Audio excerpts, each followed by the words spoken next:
You are listening to Rocket Shop Radio Hour. I'm your host, Abby BK, and with me tonight is Trevor Robinson. How are Hey. you doing, Trevor? I'm good. How are you? And Trevor traveled all the way from Bellows Falls. It's true. Beautiful Bellows Falls. So how often are you here in Burlington? Not very often. Maybe a couple of times a year.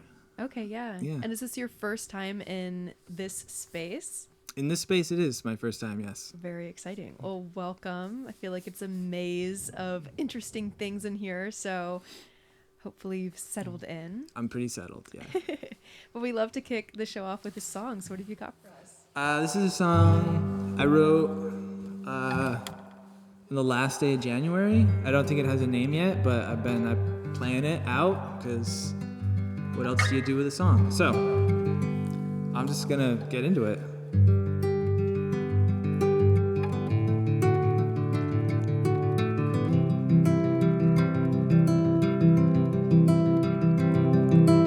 Trees were all frosted, the thermometer fell down, and I thought I'd make a soup with whatever was around.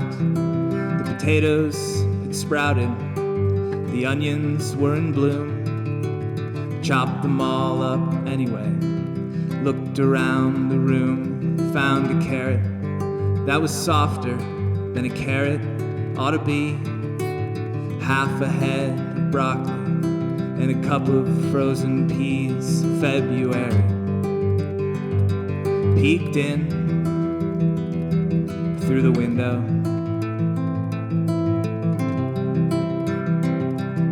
and you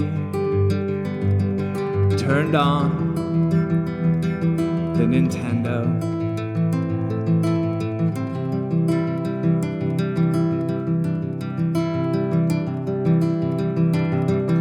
That princess is always getting trapped inside of castles. In the dark dungeons of winter, just surviving is a hassle. I turn up the heat, add the last of the broth, spilled some on the counter, wiped it up with a cloth.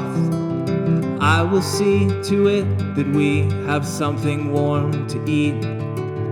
You will make sure Mario does not accept defeat. February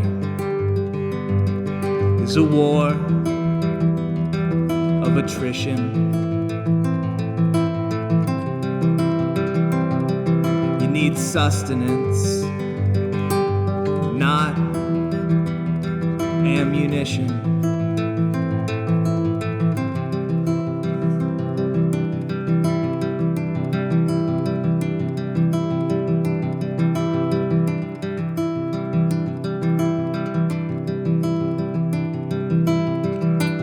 Steam rose from the pot, kissed the kitchen ceiling, rolled over toward the doorframe where the paint is always peeling.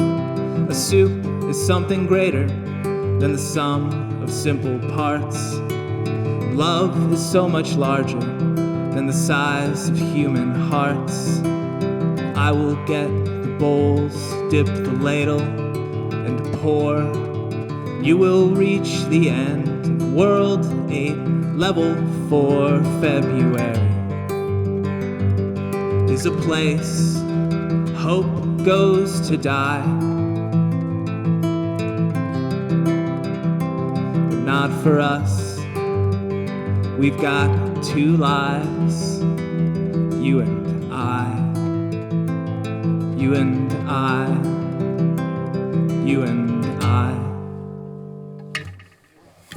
Thank you. Kicking it off with the first one, I guess no name yet, but I love that you're talking about soup. Are you a soup fan? Do you have a favorite type of soup? I have to ask that question. There's a soup that I make at home quite often that it's like butternut squash that I roast and like coconut milk and curry. Oh, that sounds so cilantro, good. lime juice at the end. It's like so simple and like really satisfying. Yeah. So what do you think your like inspirations were for that song? I don't know. Like, I think in my experience, the songs that I really like tend to sort of just show up basically fully formed, you know? You kind of sit down, like I was playing, this was like maybe like a Wednesday, and I was playing somewhere on Saturday, and I just was like strumming chords, and like there it was, pretty much entirely as is. So I don't know that like, I don't typically ever like sit down and say I'm gonna write a song about this thing, you know. And if I do, it's usually bad and it doesn't work, and I spend a lot of time on it, and it's like usually pretty underwhelming, the final results, you know. But you just gotta show up and like keep the antennas up and strum around a bit, and I think like the good things kind of arrive. Totally. Is my experience anyway. Yeah, well, you definitely have a natural knack for storytelling for sure. How often do you find yourself writing songs? Like, how frequent does that inspiration come for you? I mean, I write songs kind of all the time. Yeah, so I would say, like, I don't know. I write a lot of bad songs, you know? Like, I'm writing most days, I would say. Something. Like, I do other things that aren't, like, songs with words or whatever. So I'm, like, making music of some variety pretty much every day. And I think there are, like, sometimes you'll hit, like, a fertile vein where you're, like, writing where I'm writing songs, like, with some consistency. So maybe, like a couple in a week feels pretty... If you can get 2 or 3 in a week, that feels pretty good. Yeah. You know? Yeah, I also don't do a ton of like editing. I'm not super precious about like recording quality or any of that stuff. I'm kind of like much more into like the act of like the moment of inspiration is the thing that's cool for me. Like I don't think there's anything that's better than when like the song shows up and you just catch it right there, and like that's the most exciting thing, and everything else that happens is sort of like a byproduct of that. Gotcha. I like that philosophy. So in terms of like, you obviously play guitar, but you mentioned that there are other forms of music that you do. What are your other kind of genres that you do if you're not just doing kind of the singer-songwriter style on guitar? Yeah. I don't know, like more experimental things. I do things on like synthesizers and with field recordings. I'll do some sound collage-y stuff. I play a little bit of like free improv with pal Johnny Gifford down in southern Vermont from time to time. Like a lot of different stuff, like whatever, you know. I'm sort of just keen on like, I like to live my life in a way where I'm like making stuff and engaging in like creative activities because it feels good. So like, you know, like I was trying to learn how to play clarinet, and I'm not very good. I played like when I was a kid, right? And then I set it up and I haven't played it in a long time. So I've like been messing with that. I do, whatever, you know? Yeah.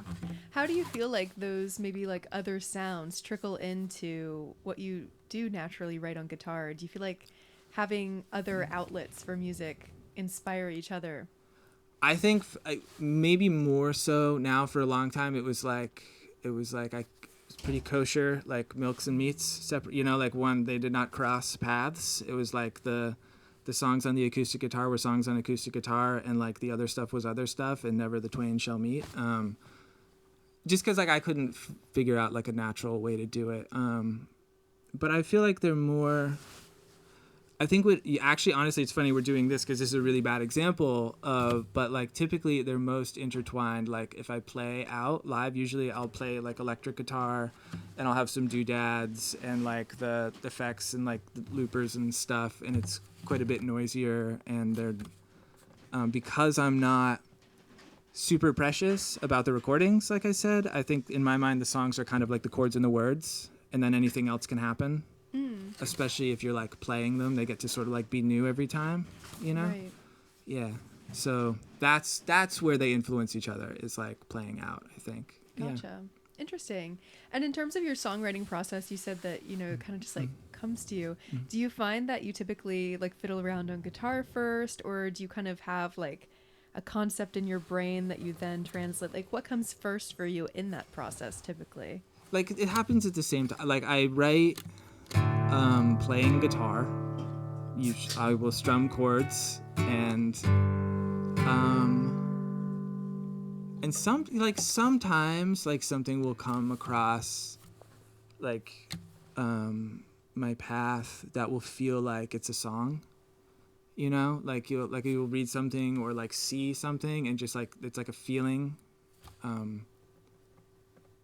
like a physical feeling, like, oh, that's a song, you know, and you like get the guitar and kind of figure it out. So that's how I do it. I sing and I strum the chords until the song is finished, usually. As I try to get it all kind of like in the as much as I can in the moment where it like shows up. And then maybe go back and do some like tightening of the screws, or maybe the next day finish some stuff. But I have found if I'm also that like, you know, if it's taken more than like a couple of days, usually it's not good is kind of what I'm thinking. Yeah, I can just, it's like I could tell I'm like working, if I have to work on it that hard, it's maybe not that good, you know? Interesting. Yeah. I mean, other people have other, like, yeah. I wouldn't say people should not work on things, but like for me, that's, you know, yeah. I mean, you have to have your own flow. Yeah, you just got to know when it feels like the thing that you're trying to do, you know right. what I mean? When you're like being true to what feels like the thing you're trying to do. Yeah. So in terms of, you mentioned collaborating with some other musicians, do you feel like that process kind of stays true even when you're like writing or collabing with someone else? Or do you feel like that kind of flow or process changes up? Like, what does that look like for you? I don't really write with other people songs. That's just, it doesn't, I haven't done it. I don't know that I would want to, but not, you know, maybe that would be fun. I should be more open-minded about that. But, when I play with other people, it's usually, you know, it's pretty improvisational. Like Johnny Gifford is a great example. I play with him. He joins me sometimes. Like on my songs, he'll play like saxophone and bass and guitar sometimes, and we will also play together and just like jam it out from time to time. And that's usually pretty unrehearsed. It's pretty like, cause my thing is like, I trust Johnny. I like have played with him. I think he has good taste. I believe he will make good decisions that I think are cool.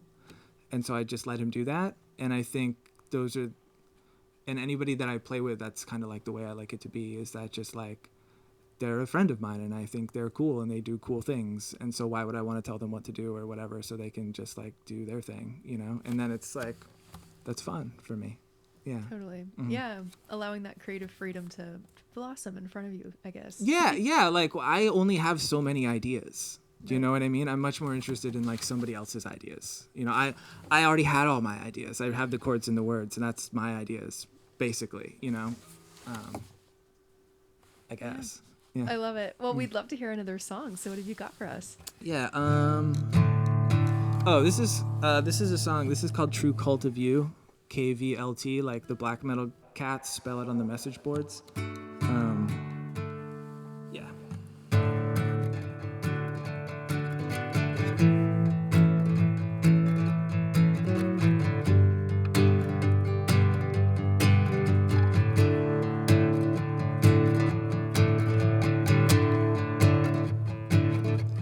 You can stop yelling.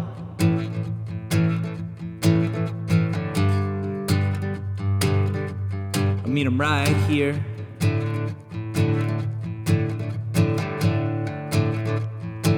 This is a pretty small kitchen.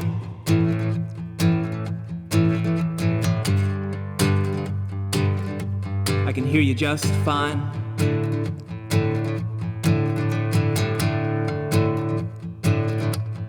You're really angry.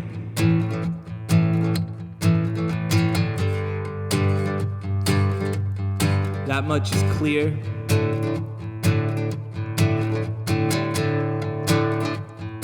But I think we both feel better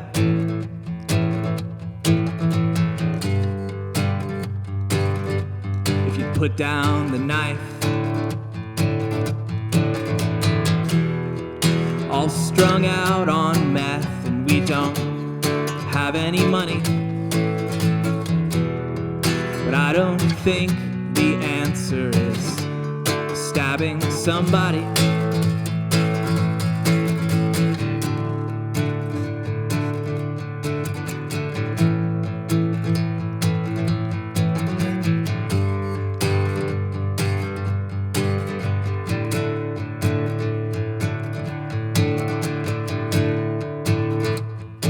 Why don't you just sit down?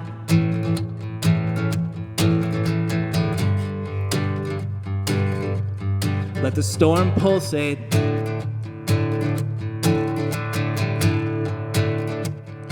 And I won't tell anyone.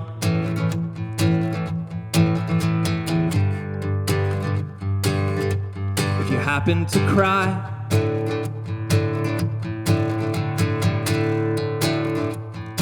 we'll put new spikes on your jacket.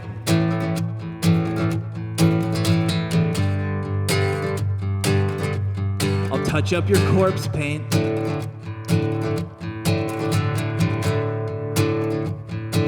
We can listen to your cassette of a blaze in the northern sky. We've got these black metal hearts and no hope to recover. Being eaten alive by this Transylvanian hunger. It sucks to be 17 years old. The winds of Oslo blow cold.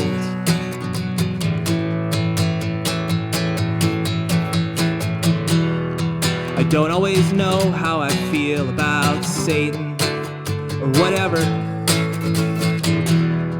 I think what I like about sin is that we do it together.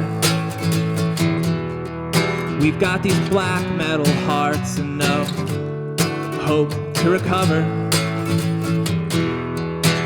Being eaten alive by this Transylvanian hunger.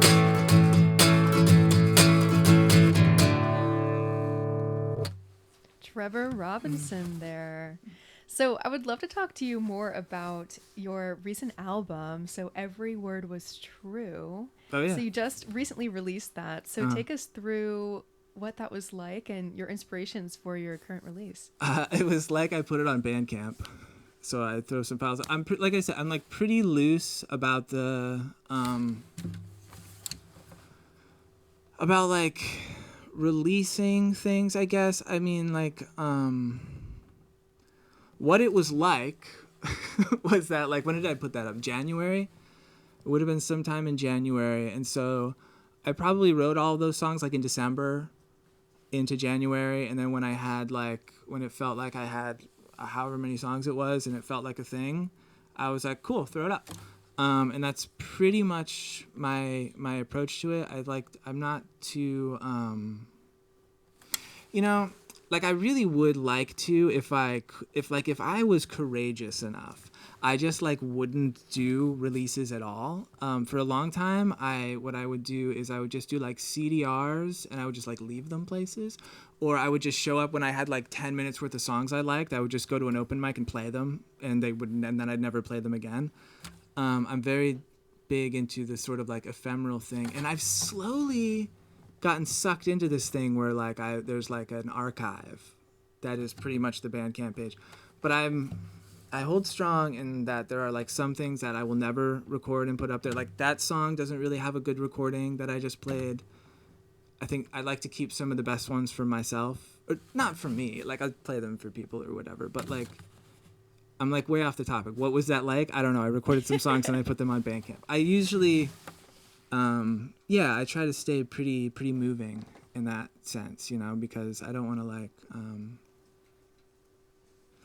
I think there's there's a sort of like a white noise ambient pressure to commodify the things you do in your life, right? And I don't love music for any sort of monetary reason, really. I just like, I write songs because I love songs. It's truly just a byproduct of I find songs to be moving things. They mean a lot to me, and they're an interesting art form in that you can inhabit it fully physically. You know what I mean? Like you can learn somebody else's songs and you can play those chords and sing that thing and have that experience in real time in a way that like you could you could try to copy a Picasso painting, I guess, but it's probably not the same thing as like if you just play somebody's song, you know. And but probably because of like my relationship to music is like I grew up in the later part of the 20th century into the 21st century, and music is a commodity, and that's how I consumed it. And so like I'm tied to the like you record songs and you put them on an album and that's what you do with them, you know. And I would love to be cooler than that, but I'm not quite yet, you know. So in terms of like that particular project, did you feel like there was kind of like an overarching theme that all of your songs kind of had in common, that you meshed them together, or did you feel like it was more, these are all the ones that I've written, let me just release them all? If there was a theme, they were kind of like the ones I'd written, but I was thinking a lot about like drones. Drones, I like music that's kind of like, that you would call like drone music, that's kind of like slow moving and stuff, but also like a lot of folk musics have like a drone as a like an obvious one would be like Indian classical music has a lot of droning, but like if you think about how like American blues music works, there's often that's a kind of drone, right? That'll happen through like while they're doing the whole thing, you know, the thumb. Fahey's just like rocking the thumb. Lightning Hopkins is rocking the thumb, right? John Fahey is like really into that as like an idea. Anyway, so a lot of the songs have drone notes under them being played by one thing or another. Like they'll just be like an F on a synthesizer or like a fifth, and then I just play the song over the top of the drone, you know? And so that's a connecting idea on that one. Yeah. Do you think there's any like particular reason why they all have that element to them? Like, were you listening to like a certain type of music a lot or something? And what are your like bigger music inspirations? I was trying to learn Make Me a Palette on Your Floor by Mississippi John Hurt because I wanted to get better at fingerpicking. I didn't get very far on that, but it did get me thinking. And I do a radio show where I play one really long song on WOOL FM 91.5, and so there's often some droney component. So I just got like drone on the brain, you know, and that was probably where that came from. And I thought it was sort of funny, if like a funny thing to do. And most of my creative ideas start from a place of like, wouldn't it be sort of funny if... For the bit. Yeah, just like, you know, I think that's as good a reason as any to do anything. Is like if it's kind of funny, to me, you know. Yeah. So like, who are your other like inspirations as musicians that you feel like have, I guess, always inspired your music, or as of late even, or with this particular project? Yeah, there are some. Pal over here asked me earlier.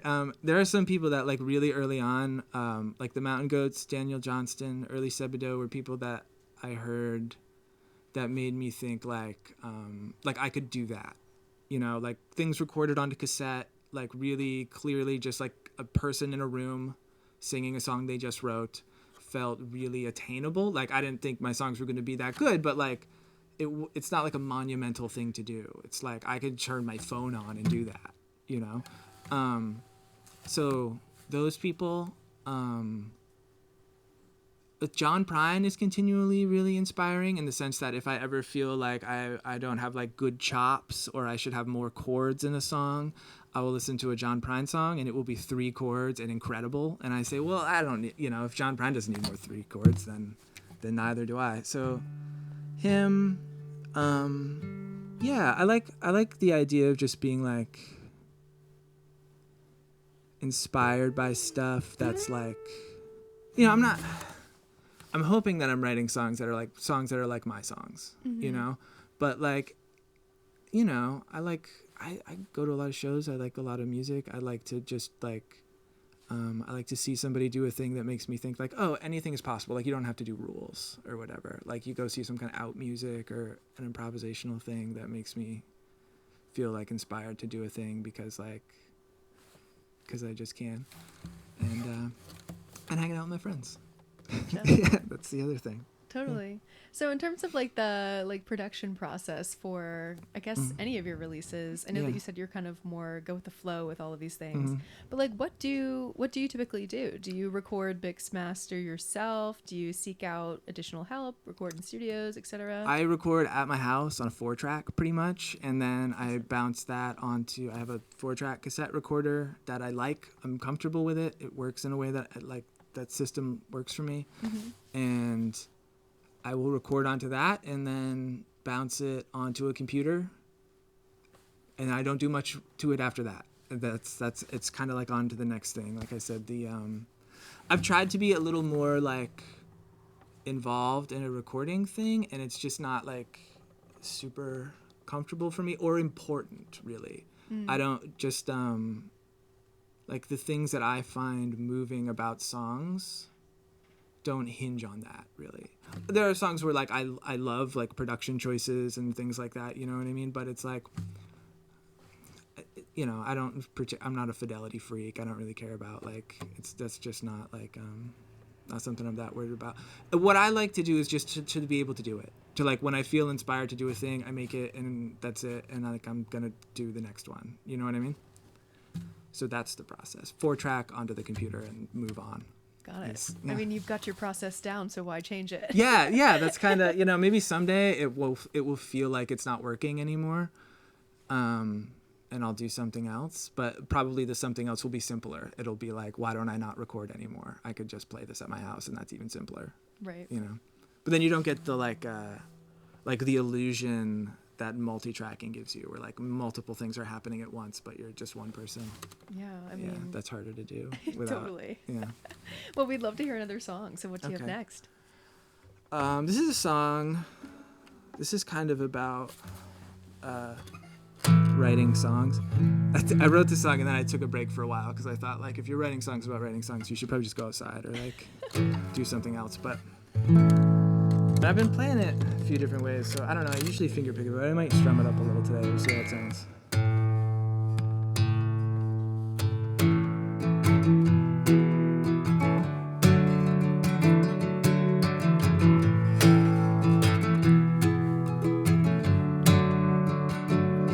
Like to write the world's hardest acid house track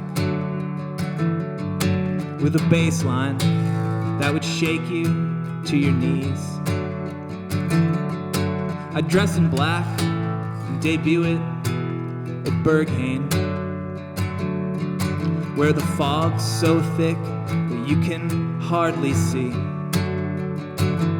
A 4/4 kick and a snare that cuts right through you. A sample of an angel singing hallelujah. If I could write the world's hardest acid house track, I bet this loneliness would slide right off my back.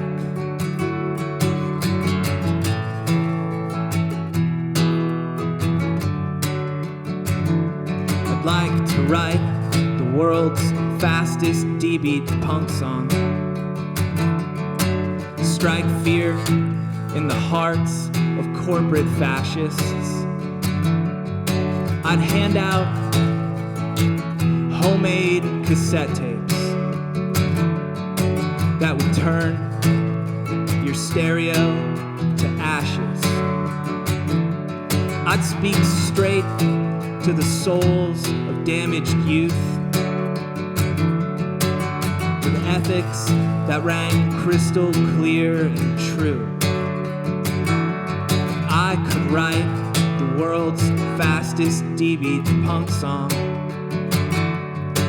Maybe then I'd feel like I belong.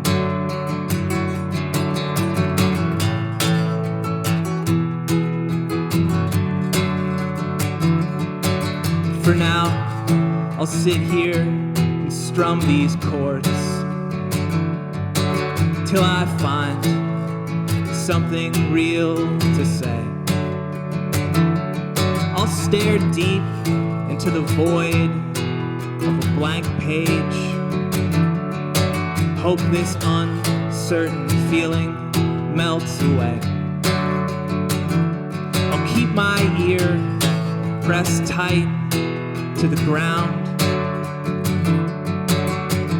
Wait to hear that certain sound. A sound to fill your heart and ease your fears. A sound to let you know I was here.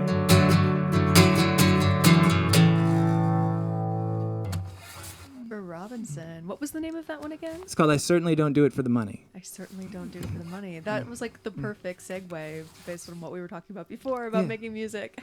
Yeah, glad to deliver. Well, I would love to talk more about, performing and gigging around. So when did you start performing live and how has that been for you? I don't know, like not with any regularity until a couple of years ago. Like just... Like I said, I would like kind of really sporadically do like an open mic thing. I was kind of into that move, but that was a long time ago. Like 2019, I kind of started to like play out with some regularity. Yeah, I would say. Do you find that you're kind of playing more local to where you live? Or are you coming over here to Burlington at all or other places in Vermont? I don't really come up to Burlington. I play kind of local. I bounce around. I like to play places that feel really comfortable. A lot of like places where like I have friends that like run the place or work there, or places where I like get invited by people I know. I don't want to like that's usually the vibe. You know, I'll do other things too from time to time. I'll get this sort of like the delusional thinking that makes you want to like send cold emails to people or whatever. But I pretty quickly don't love that. And so, so mostly whatever that is what I do. Yeah. And at most of those gigs that you're playing, are you playing the acoustic guitar, like this type of vibe, or do you kind of switch it up? Do you play your other... I switch it up. Yeah, I usually, probably more often than not, it's like electric guitar and like maybe some doodads and like effects pedals or whatever. It's like the sleight of hand to make one person seem like a little more dynamic and engaging than just like, this is cool in small doses, right? But I don't really have the chops. I'm no like Leo Kottke or whatever. I can't like keep people that engaged with just my guitar playing. But yeah, and sometimes I'll do like, if I'll do just this, if that seems like what's happening there. And some of the other stuff I'll do synthesizer things, some improv stuff at places, that's happened and probably will again in the future. Yeah. Gotcha. And any like future aspirations or goals that you have that you'd like to sort of like branch out and do, or anything new come to mind? Like musically? Yeah, I mean, in my life, there's all kinds of stuff, totally. Right? But like, musically, I don't know. I really want to sort of just like, stay true to the idea that like doing, like playing songs and writing songs really, and then playing them, because once you've written them, it's sort of like, it's almost like bad parenting to not play them, like to not give them a little shot. I like to do that because it's just like, it's the sort of life I want to have, is where like I'm engaged in like creative things that I find fulfilling. I'm not really interested in doing a lot of the things that come along with music stuff. But I don't know. I just want to keep doing things and like playing songs with my friends, and I want to write better songs. You know what I mean? I think you can like I don't know about anybody else here, but like I'm often scared that like I wrote the last good song. Do you know what I mean? Like that, I get that. I'll feel that if it's been a little while. I'll write songs and I'm like, that's fine. Sometimes you just write a song to get to the next song.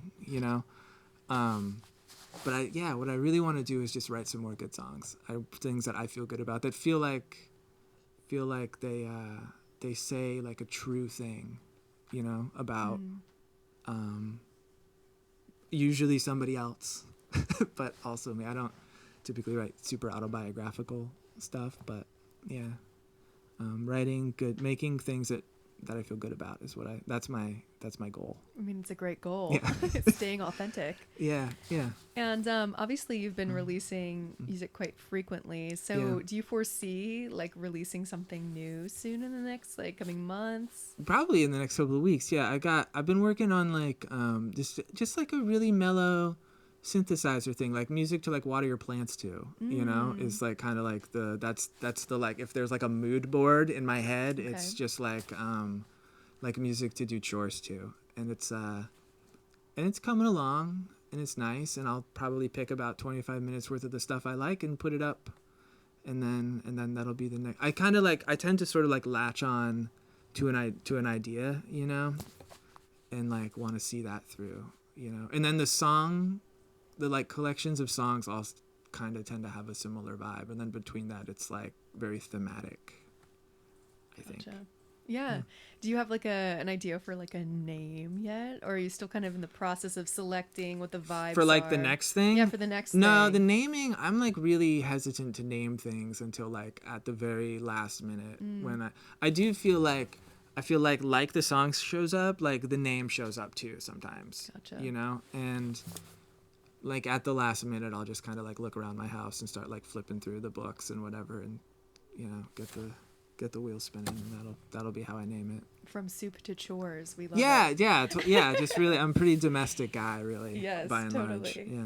And do you have any like upcoming gigs as well that you could share with us to help promote? I think the next one, I'm pretty sure it's just like in April at Stage 33 in Bellows Falls. I'll be there. And after that, like May in Virginia, and I don't really remember the details about that one because it's a ways off. Right. Yeah. So no. Not on the top of your head. No, I don't. Yeah, I don't. No worries. Nothing coming up. Yeah. But that's cool. When I do, the people who are there will be there, and that'll be nice. That's kind of, you know, I think. Yeah. Well, if you start to cold email anyone, let us know, and Right. we'd be happy to promote any of your shows. Great. I'll keep you posted. Totally. Yeah. Well, we are nearing the end of the show, so we always like to give our artists the opportunity to really promote yourself. So if you'd like, share with everyone where we can find your music, follow you, support you best, etc., etc. I mean, pretty much Bandcamp is the thing. I don't really do anything else. So it's my name, trevorrobinson.bandcamp.com. That's pretty much where the stuff is at. And then otherwise, like, we may cross paths in the wild, and that'll be nice, you know? Lovely. Yeah. I love it. Well, we would love to hear your last song whenever you're ready for us. Yeah, this song, this is called New Paradigms in Healthcare Delivery, and it's about a polar bear. This is it's a bit of speculative fiction about a real polar bear that used to live at the Central Park Zoo. You got us really worried lately, Gus. Swimming in your pool all day long. You turn figure eights from dawn until dusk. We think we might know what's wrong. Do you ever feel penned in and not sure what to do? Well, Gus, sometimes we feel that way too. Have you ever heard of serotonin, Gus? It's a chemical that you make inside your brain. Sometimes a slight adjustment helps us. We think polar bears might respond the same. Everybody loves you at the Central Park Zoo. We just want to see your sad feelings removed. We only want what's best for you, Gus. So the experts have come up with a plan. We're professionals, people you can trust. We're gonna give you all the help we can. Trevor, thank you so much for coming on the show. It's been a pleasure. Yeah, thanks for having me. And you'll have to keep us updated if you, release anything. And you're always welcome back for your next release or whatnot a few months from now. So keep us in mind. Yeah, cool. And listeners, this has been Rocket Shop Radio Hour. I'm your host, Abby BK. Thanks so much for listening. We'll be off the next couple weeks, but we will be back in March. But yeah, this has been Rocket Shop. Thanks so much for listening, and we hope you have a wonderful night.